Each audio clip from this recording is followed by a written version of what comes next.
Bonjour, en ce temps de Carême 2021, je vous propose une série de 6 petites conférences sur le thème de notre profession de foi, du symbole de la foi.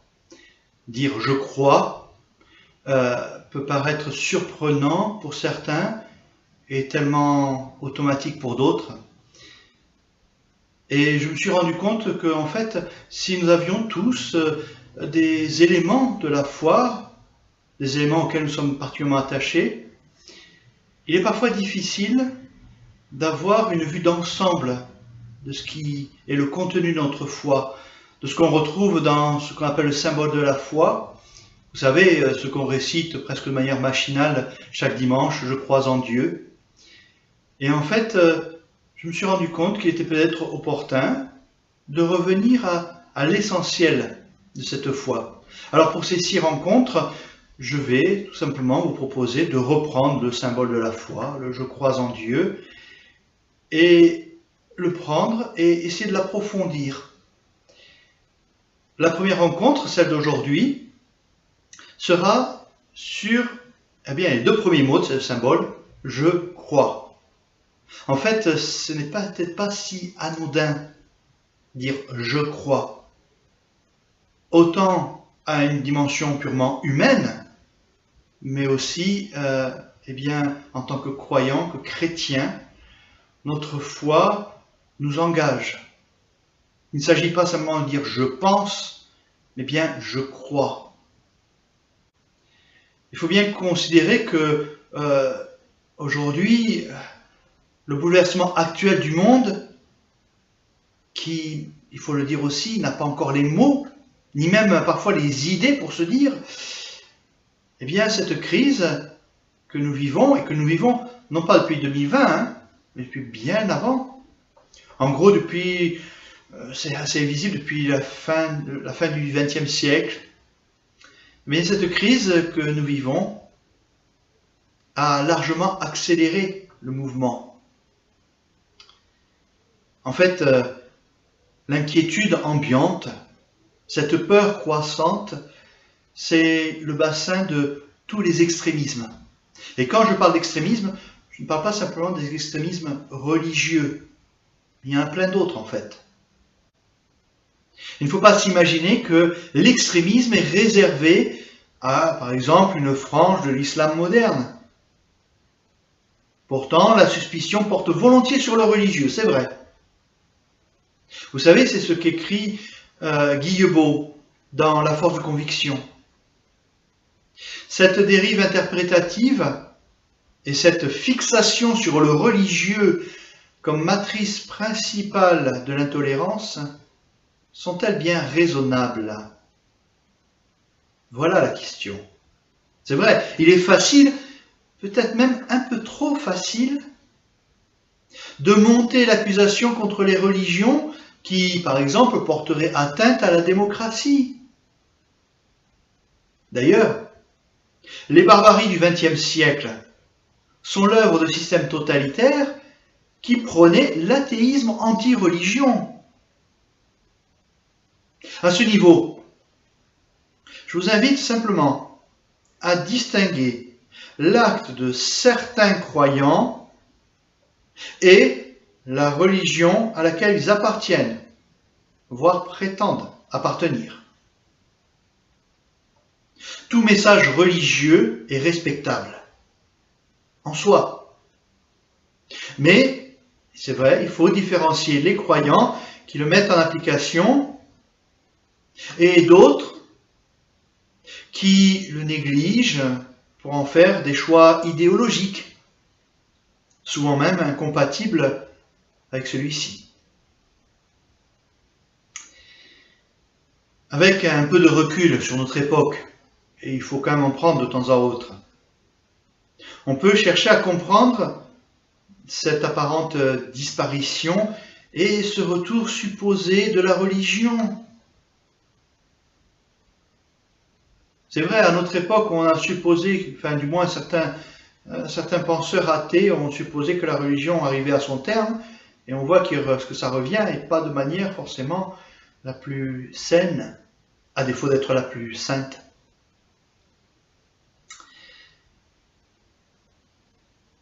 Certains vont voir dans la situation actuelle la réaction d'une espèce menacée, mais aussi et surtout l'attachement à un essentiel. N'oublions pas que le christianisme, et c'est ça qui est l'ironie, est à l'origine de la modernité et que finalement l'antichristianisme moderne ressemble beaucoup à une crise d'adolescence générale où l'homme mord la main qui la nourrit. Il est assez ironique de s'apercevoir que les valeurs morales de notre société, c'est-à-dire ce qui sous-tend le moteur de notre société actuelle, en fait, ces valeurs morales sont ancrées dans la notion d'amour. Notion d'amour qui a été apportée très explicitement par le christianisme. En fait, l'aspiration de l'homme à croire n'est pas morte, bien au contraire. Malheureusement, il n'a plus de repères. Il veut croire, mais il ne sait pas dans quelle direction se tourner. Dans notre société, les repères traditionnels ont été ébranlés, voire discrédités. Et face au désenchantement de la modernité, on pourrait dire qu'elle est habitée par d'innombrables et puissants effets de croyance, introduits comme en contrebande dans un univers social que nous imaginons gouverné par la raison. C'est ce que nous dit là aussi Guilbault. Alors soyons clairs, on ne vit pas sans croyance, sans conviction, sans foi. Par l'influence des Lumières, le 19e siècle a vu émerger une idéologie appelée le scientisme, selon laquelle la science pouvait répondre à toutes les questions posées à la religion. Donc on n'avait plus besoin de la religion. Et alors que le champ scientifique semblait de mieux en mieux maîtrisé, au début du XXe siècle, une théorie provoque l'explosion de ce champ. C'est ce qu'on appelle la théorie de la relativité, qui porte bien son nom. Ça, c'est pour ce qui est de la science. Mais il n'y a pas que là qu'il y a des croyances. Au début du XXe siècle, nous avons aussi, en même temps, la venue de ce qu'on va appeler la Grande Guerre. Celle qui va briser l'idée de la perfectibilité de l'homme.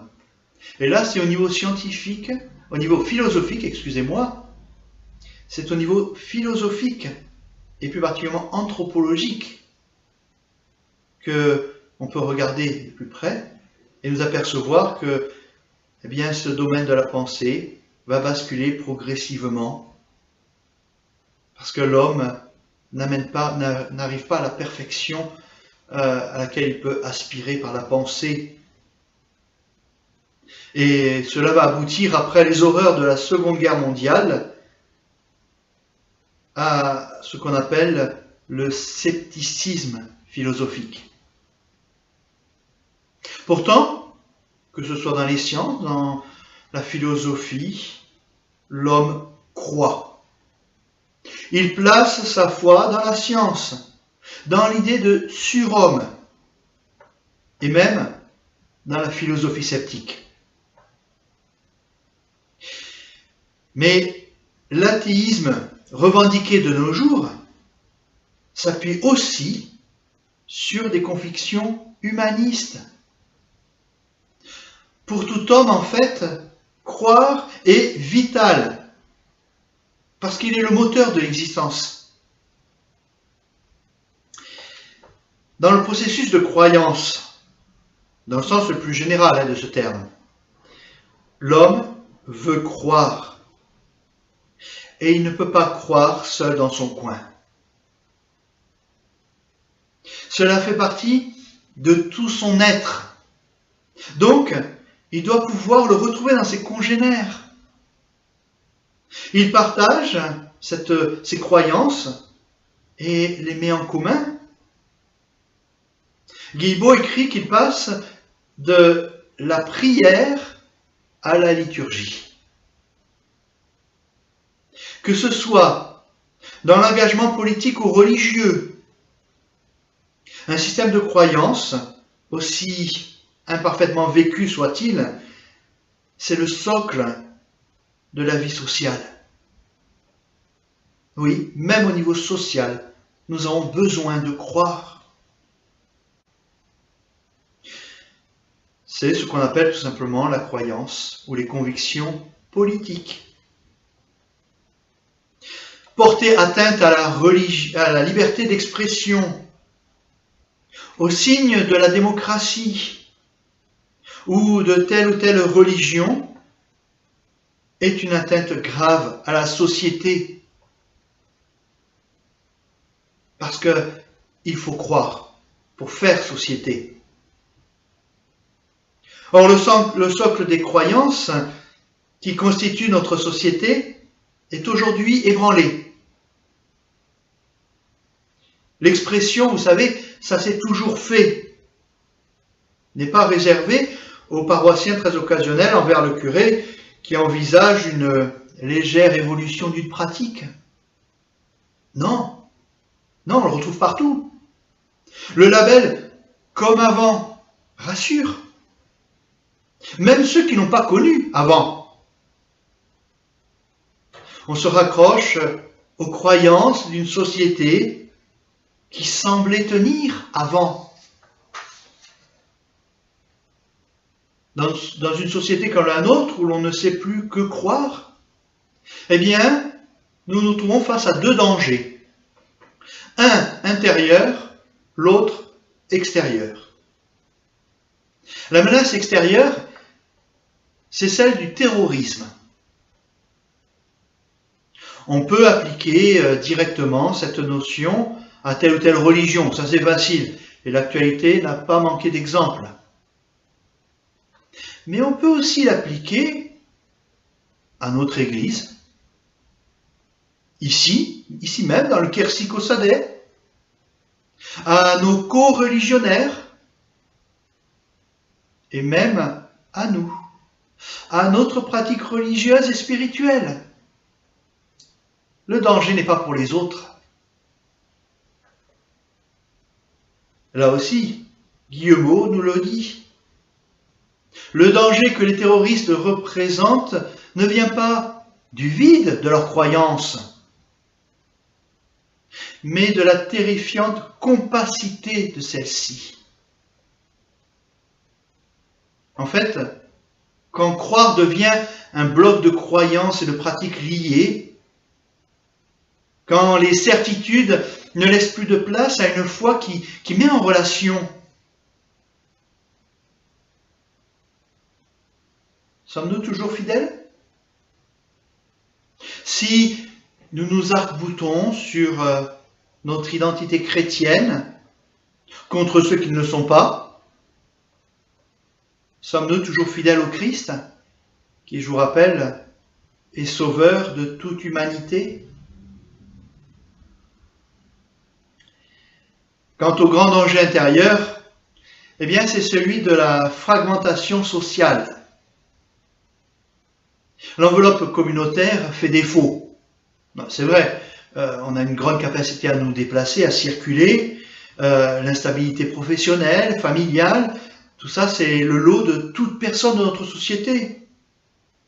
Qui peut aujourd'hui prétendre n'avoir qu'un seul métier dans sa vie, qu'un domicile, une seule situation familiale, bien ordinaire? Pourtant, nous aspirons tous à de tels repères. Ce qui fait que on va aller rechercher des micro-communautés, des petits groupes relationnels forts qui risquent parfois de se durcir jusqu'à l'intolérance. Je vous ai présenté deux extrêmes, vous voyez qu'ils se rejoignent, malheureusement. Alors qu'en est-il de nous, chrétiens? Notre façon de croire, nous? Eh bien, je vous invite à aller creuser, aller au fondement même de ce qui est le croire pour nous chrétiens, nos racines hébraïques, tout simplement. Parce que c'est vrai, si croire peut paraître dangereux si on croit mal, et si pourtant croire nous est aussi indispensable que l'air que nous respirons, eh bien il importe de savoir comment nous-mêmes, chrétiens, nous pouvons bien croire. Pour cela, je nous invite à explorer ces racines. Voyez-vous, le mot foi va se traduire en hébreu par Emouna. Vous connaissez, c'est ce qui donne le mot Amen. Emouna, ça désigne à la fois la confiance, l'engagement et la fidélité. C'est-à-dire que la foi, ce n'est pas quelque chose de théorique, quelque chose qui est de l'ordre de l'idée, de la pensée. C'est quelque chose de pratique, la foi. Il ne s'agit pas de croire que Dieu existe, pour nous judéo-chrétiens, mais plutôt d'avoir une relation avec lui. Pour illustrer cette relation, la Bible emploie souvent l'image du mariage, de l'alliance. En effet, dans le mariage, comme dans la foi, il est question de confiance, d'engagement, de fidélité. La question de l'existence de Dieu, pas davantage d'ailleurs que celle de notre propre conjoint, n'est une question de foi.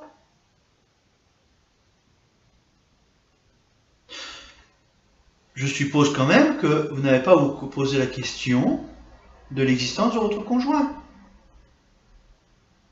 Pourtant, vous croyez en lui, en elle. Vous lui faites confiance, vous lui êtes fidèle, et vous vous engagez avec lui, avec elle. Eh bien, il en est de même de l'existence de Dieu. Dire « je crois en Dieu » ne signifie pas que je crois en son existence. Quand je dis cela, en fait, je dis que je lui fais confiance, que je m'engage envers Dieu, que je lui suis fidèle. Le roi David l'exprime très clairement. Pour lui, la création manifeste l'existence de Dieu. Il faut être insensé pour ne pas admettre l'existence de la création. Donc, si on croit en l'existence de la création, que l'on croise à chaque instant, eh bien on peut croire à son Créateur. La foi, ce n'est donc pas le fait d'admettre l'existence de Dieu, qui peut être connu par la raison, mais c'est le fait d'avoir une relation avec Dieu, de marcher, de faire alliance avec lui. En fait, le contraire de la foi, ce n'est pas l'athéisme, c'est l'infidélité. Et c'est une question que l'on retrouve dans toute l'histoire du peuple hébreu. Ceux qui posent problème avec le peuple hébreu, ce n'est pas qu'il ne croit pas en l'existence de son Dieu, c'est qu'il lui est infidèle. On peut admettre que Dieu existe, ne commettre aucune idolâtrie, et pourtant être infidèle. Tout simplement parce qu'on lui désobéit. On viole notre engagement, notre fidélité envers lui. Entre nous, ça s'appelle le péché, tout simplement. Dès qu'on s'écarte de Dieu, on pêche. La foi ainsi comprise n'est pas incompatible avec la raison, bien au contraire. D'ailleurs, elle peut même être parfaitement rationnelle. Pour reprendre l'image du mariage, il est raisonnable de faire confiance à son conjoint, de lui être fidèle, car c'est la base de cette relation. Cette relation qui permet de connaître son conjoint. Vous savez, tous ses talents, ses travers aussi, pour mieux lui faire confiance et lui être fidèle.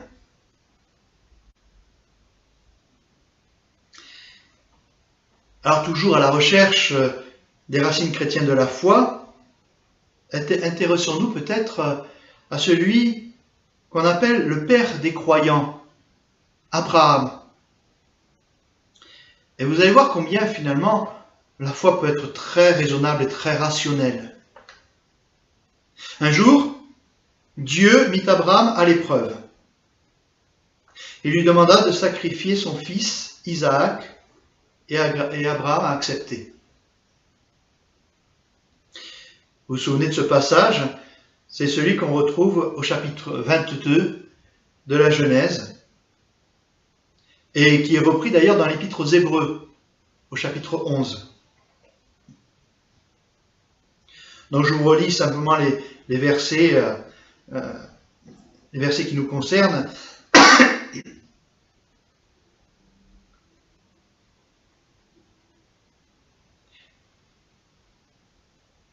Abraham dit à ses serviteurs, « Demeurez ici avec l'âne, moi et l'enfant, nous irons jusque là-bas, nous adorerons et nous reviendrons vers vous. »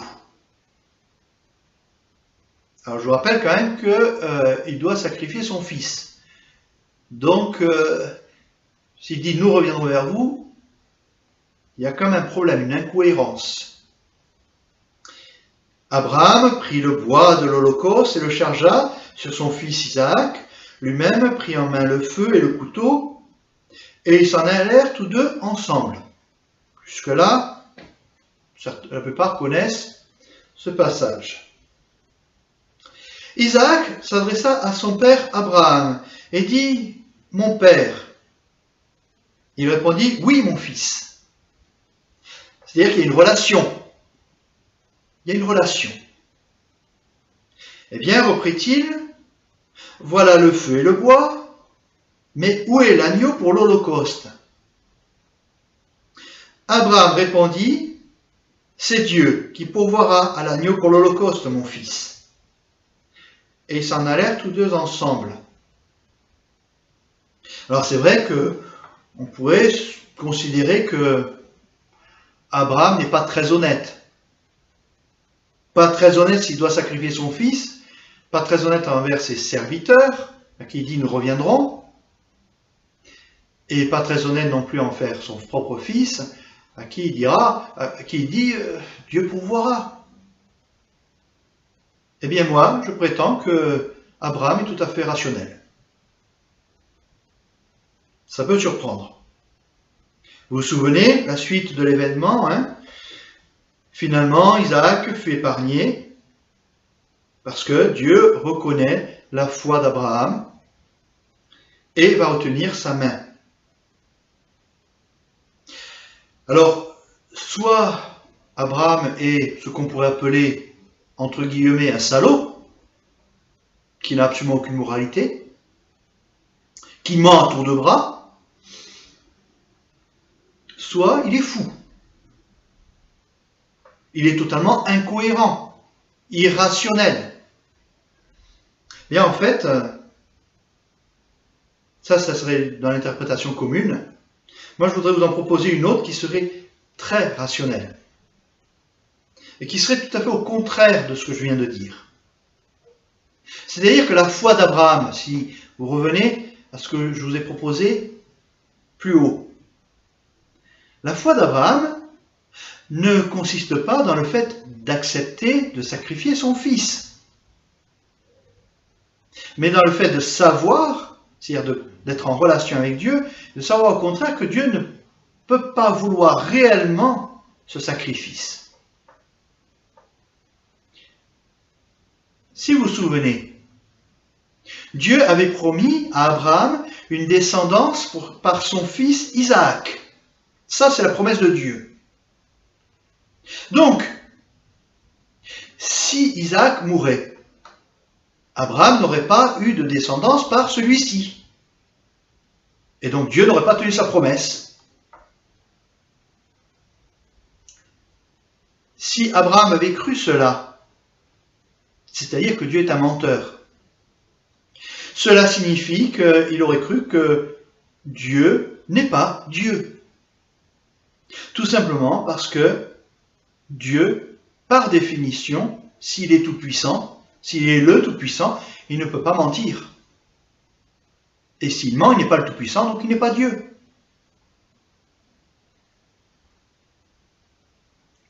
Au contraire, Abraham eut foi en Dieu, c'est ce qui nous est dit.